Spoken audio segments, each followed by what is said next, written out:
Y Guam? Guam करीब 7,500 kilometre दूर है तेहरान से। तेहरान से के पास है, तेहरान से 150 किलोमीटर दूर है गुआम, गुआम से 30 किलोमीटर दूर है फर्दो, राइट? ये आपको मैंने बताया था। और तेहरान से ये बेस कितना दूर है गुआम वाला? गुआम GUAM जो अमेरिका का बेस है पैसिफिक में, ये दूर है 7,500 kilometre.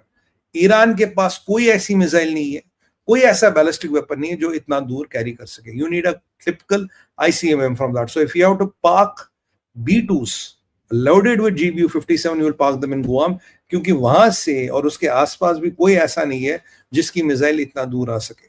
So they are keeping डिबो Ghashiya में स्लाइटली नजदीक है, 4,500 किलोमीटर है। They might be a chance somebody has something which Iran is hiding, but 7,500 kilometre वाला कोई ICBM ईरान के पास नहीं है। तो वहां दे आर केप्ट सेफली। उनके लिए it's one directed, they will need one refuelling जाते हुए 7,500, आने का 7,500, 11,000 किलोमीटर इनकी रेंज है। They will need one refueling in the way, then they can come back and strike. And you know, there is no air defense. हाँ, Bavar 3 S-300s gone. Bavar 373, they are all gone. They are dysfunctional. Russia ने upgrade किए थे, but it did not work for them. So that is going to be the point number 2. So they are all gone. So B2s will come, they will go and they won't be detected. And of course, IDF will be supporting them. मैं आपको कह रहा हूँ 3-4 दिन से पीछे IDF और pentagon में कितना पहले मैंने भारत विचार पे आपको कहा था, IDF और पेंटागन में समन्वय चल रहा है। They are planning this, what Trump is doing, they are buying time. भाई मेरे सुबह मैंने बोला था अगर दिसंबर में प्लान बना, फरवरी में अप्रूव हुआ, तो getting time is helping whom? They are only buying this time to help them.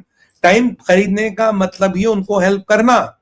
तो ये जो B2 बॉम्बर्स हैं, ये कभी भी अब लैंड करेंगे, we don't know exactly when they are going to land any और फ्रॉम देम। अगर ये लैंड करेंगे तो उसके कुछ दिनों में एक्शन होगा।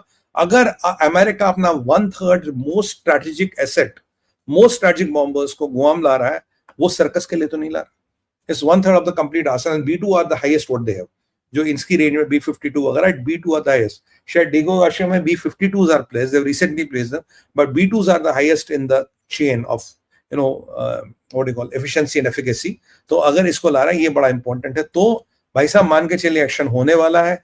यहां खुद देखिए, आप पिक्चर देखिए, लेविसान को कल ठोका गया, आज अश्फहान को ठोका गया। बाकी में basis, helicopter basis, ammunition depots की बात नहीं कर रहा। इजराइल ने 10 रॉकेट चलाई है, 100 में से 42 इनके रॉकेट लॉन्चर्स को डिसमेंटल कर दिया गया है। They are not able to fire rockets. और वो क्लस्टर बॉम्ब इन्होंने चलाया था, उसका इनको नतीजा मैंने बोला, this they will cross the bread line if they again use it. इसके अलावा खमेनी सक्सेसर ढूंढ रहा, खमेनी 16 घंटे से नहीं मिल रहा, डिजिटल साइलेंस है। Iran is not able to retaliate. Americans are dominating the sky. Israelis are dominating the sky. और ये जो ट्रम्प अब खेल रहे, ट्रम्प बहादुर खेल रहे अलतकिया, अमेरिकन अलतकिया। नहीं हम तो तुम्हारे साथ हैं, ये हमने डिसाइड नहीं किया। मैंने आपको बोला सुबह, यार it is all strategic decisions. How can Trump not know what this intelligence chief will say? Intelligence chief will not cross the president. ये बात सीधी सी बात है। तो ये B2s का बड़ा इंपॉर्टेंट चीज है। तो एक्शन अब कभी होगा, I think it is few days and all. और ये यूरोप में नेगोशिएशन फेल हो गई है सर पहली, ये अब आपको ट्रम्प होते हैं। यहाँ नेगोशिएशन कुछ नहीं हो रही। मैंने कहा it's a diplomatic hogwash, nothing is happening. अब मैं चलता हूं अपने बड़े इंपॉर्टेंट विषय पर, so stick to the last. Isfahan, what has Israel done in Isfahan? देखिए, ये मैं आपको एक चीज कह रहा था और आपको चलो आज मैं खुल के समझाता हूं। मैंने आपको कहा अगर एक साइट को बॉम्ब किया जाता, you might not have a radiation leak, but you will definitely have a contamination. The site will be contaminated. ये मैंने आपको कहा था नहीं कहा था, राइट? कहा था। अब भाई हुआ क्या है अश्फहान में, जब ये सारा प्रक्रिया सीज फायर, तुलसी गवाड़ इधर उधर चल रहा था, they sent 50 jets to Isfahan today. कल वो जो लवानिया छुड़ा था, लवजेन, व्हाट इज द नेम, नाम भूल के मैं, कल वाली साइड का जिसमें हमने शो भी किया था, 60 जेट्स वेंट देयर, आज 50 जेट्स थे। What did they do? इन्होंने 2 चीजों की मरम्मत की आज। एक, इन्होंने जो वहां सेंट्रीफ्यूज बनते थे, उस प्रकरण को, उस प्रोसेस को खत्म कर दिया, क्योंकि जो एग्जिस्टिंग सेंट्रीफ्यूज है वो रुक गए, but the site is not leaking as per Rafael Grossi, the head of IAEA। But एक और चीज आपको पता है अश्फहान में क्या है? अब बोले अगर सेंट्रीफ्यूज रुक गए तो भैया फिर जाने की जरूरत क्या थी? 50 जेट काहे को भेजे? क्या कर रहे हो जेट भेज के? GBU-28 और पॉसिबली GBU-27 PAVs को क्यों यूज करें? What are you going to achieve? I will tell you what exactly they are going to achieve और इसका खतरा कितना बड़ा है। देखिए, वहां जो बनता था माइनस सेंट्रीफ्यूज, जिस कारखाने को मैं बड़ा आसान भाषा में बता रहा हूं, जिस कारखाने में हमला किया गया वहां बनता था uranium hexafluoride, it's called UF6। UF6 में क्या होता है, इट इज ये जैसे ही मॉइस्चर के संपर्क में, ये वैक्यूम्स में होता है UF6, यूरेनियम हेक्साफ्लोराइड, ये part of this process, centrifugation के प्रोसेस में काम आता है, ये वहां बनता था। और एक अमोनिया वगैरह बनता था, वो मैंने आपको बताया, वो इंडस्ट्रियल कॉम्प्लेक्स ही उन्होंने उड़ा दिया। अब क्या होता है UF6 में, क्या है कि जैसे ही ये मॉइस्चर के संपर्क में आएगा, यानी एयर के संपर्क में आएगा, जैसे ही एयर के संपर्क में आएगा, इसमें क्या होगा, it reacts with moisture, it reacts with moisture and forms hydrofluoric acid, hydrofluoric acid बनाता है। ये हाइड्रोफ्लोरिक एसिड इतना खतरनाक होता है, इतना खतरनाक होता है, it can melt iron, it can, अगर ये ऑर्गन्स पे गिर जाए तो ऑर्गन्स को परमानेंट डैमेज करता है, बर्न करता है, और ये वाटर को कंटेमिनेट कर देता है, ये वाटर को कंटेमिनेट कर देता है, इतना वाटर को कंटेमिनेट करता है कि इसका कंटेमिनेशन दूर दूर तक नहीं जाता। It is highly highly highly toxic, and don't expect me to know more than a chemist. I don't know, I'm talking you from an analyst point of view. आप में से किसी का नहीं इसकी टॉक्सिसिटी नहीं यार, I'm not a chemist, so I'm telling you what broadly it means. So what it will do is when अब ये जो वहां ये फूट गया है, ये जो इनके कंटेनर फूट गए, तो now this hydrofluoric acid is formed. Hydrofluoric acid वहां रिस रहा है, ये धीरे धीरे वहां के पानी में, वहां की जमीन में, वहां की चीजों में जाएगा, जहां जहां ये जाएगा जलाएगा। अगर आदमियों के संपर्क में आता, आपकी स्किन जला देता, अगर आप इसे पी लेते हो, it leads to multi organ failure, it leads to multi organ failure, it's a kind of a poison which you and little bit of contamination is worried. वहां कहते हैं कि इतना हाइड्रोफ्लोरिक एसिड था जिसको इजराइल ने आज बर्बाद किया, that site is now fully contaminated. Now I can vouch and tell you, after this revelation of UF6, ये दुनिया का मीडिया नहीं बताएगा, वो अब भी देख रहा है रेडियो एक्टिव लीक। अरे भाई, it's not about radioactive leak यार, why do you think radioactive leak is always a leak? It is radioactive contamination which is more killer than radioactive leak. Radioactive leak अब भी वहां नहीं है, कोई leak वहां नहीं है, but the radioactive contamination is done the moment your hydrofluoric acid made from UF6, uranium का, जो यूरेनियम हेक्साफ्लोराइड से जब हाइड्रोफ्लोरिक एसिड बनता है, sir nuclear site is already contaminated and there is no way you can pull it back. There is no way you can, वो सालों के लिए वो साइट गई, आप उसको यूज नहीं करोगे ना, site is already contaminated. So my logic of site contamination is here proved. मैंने कहा आज आपको इसमें बताऊं, व्हाई आई एम टेलिंग, क्योंकि देखिए हर दिन तो इतना टाइम नहीं मिलता समझाने का, तो मैंने कहा आपको बताऊं this is what is done. इसका मतलब आपको पता क्या है, अगर ये वाटर टेबल में गया, और वाटर टेबल में इतना जाएगा जो ईरान के आसपास की कंट्रीज है, they will be checking there water very soon. अगर ये पानी में किसी भी छोटी सी छोटी मात्रा में भी आता है, आपको पता है एक रशियन स्पाई को मारा था, उसकी चाय में, वो क्या नाम उसका मुझे, जिसको लंदन में KGB ने एलिमिनेट किया था, उसकी चाय में कहते हैं 1/10 of a drop of कुछ प्लोनियम या कुछ they put in his tea. You know how that the person died? He was a Russian spy who had turned rogue. We all know the case. वो 1/10 of a drop एक चाय के cup में डाला, he died in a couple of days and a very miserable death. इसका contamination बहुत खतरनाक होता है। If it starts entering the water table, you are screwed man. और कतार के या किसी की भी डिसैलिनेशन प्लांट्स इसको अलग नहीं कर पाएंगे। तो कतरियों बात सुनो, अगर तुम्हें लगता है कि तुम इन जिहादियों को सपोर्ट करके बिल्कुल सही सलामत रहोगे, this starts contaminating the water, your desalination plants can not take out this from the water, that means you are heading for a big big big trouble. और अगर ये वाटर टेबल में चला गया, जहां जहां वो पानी यूज होगा, ना फसल उगेगी और जमीन बंजर होगी, और आदमी ने पी लिया 100% मरेगा, जानवर ने पी लिया 100% मरेगा। So this contamination is already done. So what is your option? You have to bury that site, अश्फहान, you have to bury that site and make sure कि this never reaches the water table, और उसके आसपास का area खाली करना पड़ेगा, उसके आसपास का 20, 30, 40 किलोमीटर, 50 किलोमीटर का ultimately area has to be evacuated.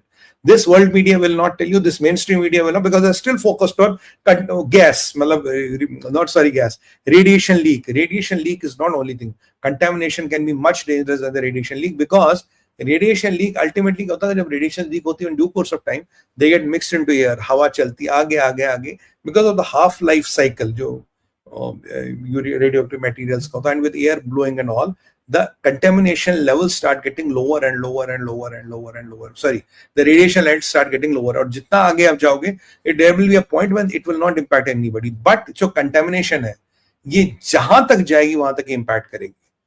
इसका डिस्टेंस पे इसकी स्ट्रेंथ कम नहीं होती. रेडिएशन जब डिस्टेंस ट्रेवल करती है उसकी स्ट्रेंथ कम होती. कंटैमिनेशन जब डिस्टेंस कवर करती इसकी स्ट्रेंथ कम नहीं होती है. That is the point I am trying to tell you. So the only thing you can prevent contamination is to limit its area of influence. Radiation आई, हवा आई, जो नुकसान करना था गई, बट कंटैमिनेशन जब तक है, ये यूरेनियम है, इसका हाफ लाइफ मुझे नहीं पता कितना है. I can't remember that. Half life is जब ये इसकी एनर्जी लगभग आधी रह जाएगी. मान लीजिए 100 ग्राम है तो हाफ लाइफ अगर इसका 50 साल है तो 50 ग्राम रह जाएगा. अगले 50 साल में 25 ग्राम ही जाएगा. उसके 50 साल में 12.5 ग्राम जाएगा. उसके 50 साल में 6.25 ग्राम जाएगा. So it doesn't kind of follow a linear cycle. आधे का आधा, आधे का आधा, आधे का आधे. बेसिकली ये कभी खत्म नहीं होता, but it reaches a level where it doesn't hurt you. But radioactive contamination is worse than radiation because wherever it goes, it is there till the time it doesn't reach its half life. और uranium hexafluoride की half life क्या, I don't know. I didn't try to find it because again sir I am not a chemist, but my job is to tell you how dangerous this is. I think from a geopolitical perspective I have explained you how dangerous it is and how you know and what Israel has really achieved. अब मैंने आपको क्या बोला, strike protocol alpha, वो video आपने अभी पूरा नहीं देखा भाई. वो स्ट्राइक प्रोटोकॉल अल्फा वाला वीडियो देखो. That explains what are the four constants. Say fifth thing is always escalating, and this is what is the fifth thing which keeps on escalating and which keeps on going up. And this is what the Israeli plan is. And I am telling you, brothers, Israel has a plan. Israel will have a plan which will be even non-kinetic for Fordo. Now I am convinced Israel will be having a plan which is non-kinetic for Fordo. और आपको एक और बात बताऊं, I broadly know what it can be. Not the one which I have shared with you, but I broadly know what it can be, but I am not going to talk about it. Let Israelis do the job and swear to God, अगर वही हुआ तो I will keep a hand on my chest, on my honor, on my chest and tell you this is what I thought. तो करने दीजिए. I don't want to spill the beans because I have been trying to find what their plan is. I got some idea कि ये क्या कर सकते हैं. So I think भाई साहब ये ईरान गया, regime change होगा, democracy आएगी, good for the people of Iran. They'll be liberated. They'll be out of this rabid mullah regime. And this is what is happening is good. Khomeini, fear I am repeating, 70% incapacitated, 50% से ज़्यादा probability is over, gone. Beta, he will be eliminated if he is designated. Does not designate. IRGC में designate चीजें खत्म. अगर ये वो शहर को अटैक किया गया, another Chernobyl. If Iran still doesn't mend its ways, it keeps on attacking Israeli civilians. This is not a red line which cannot be breached. Mind my words. This is not a red line which cannot be breached. और उसके बाद your B-2s are in the air. 30% America का ace arsenal is in the air landing in Guam. Possibly. Guam is what they will land because Guam में they are 100% safe. It is not kidding, boss. It is not a show. It is. और देखिए Trump कुछ भी drama करता रहे, साथ के साथ कार्रवाई चल रही है. एक के बाद साइट और इस्फहान में I told you how the contamination is done. Can Rafael Grossi come and say today, or can anybody come and say today contamination is not done? So boys and girls, don't only focus on radioactive leak, focus on radioactive contamination which is more lethal. उसका area जहां तक है वहां तक रहेगा, कभी नहीं जाएगा.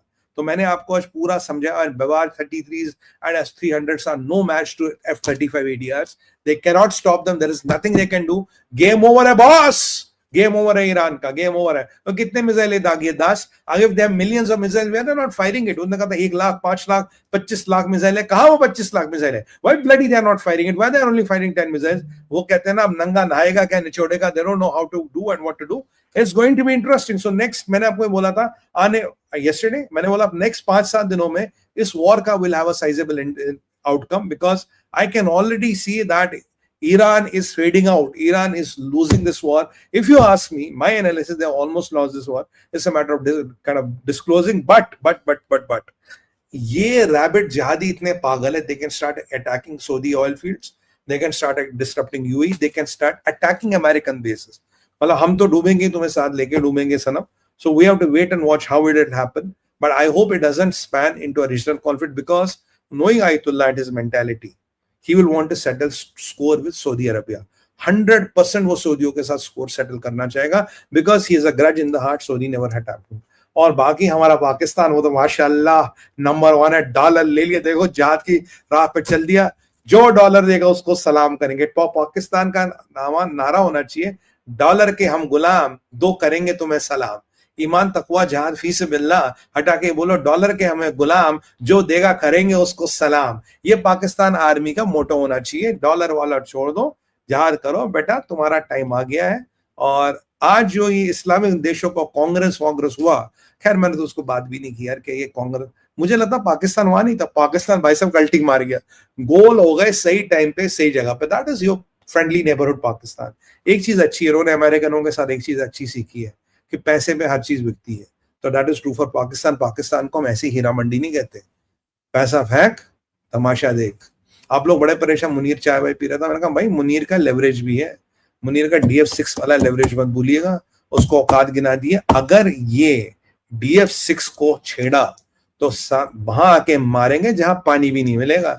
याद रखना, हमारा काम करता रहे, कमीज उतार, बूट पॉलिश कर और निकल, और जितना काम तुम्हें बोला उतना कर। अगर DF6 या जीवी की तरफ बढ़ा भी तो तेरी और तेरे बाप चाइना की दोनों की खैर नहीं है। आप में से जिन लोगों ने वो नहीं देखा, वो व्लॉग देखिए, will understand what I am talking. इसी के साथ अपनी वाणी को विराम देता हूं, देखते क्या होता है। मैं तो भाई तैयार हूं, क्या होना है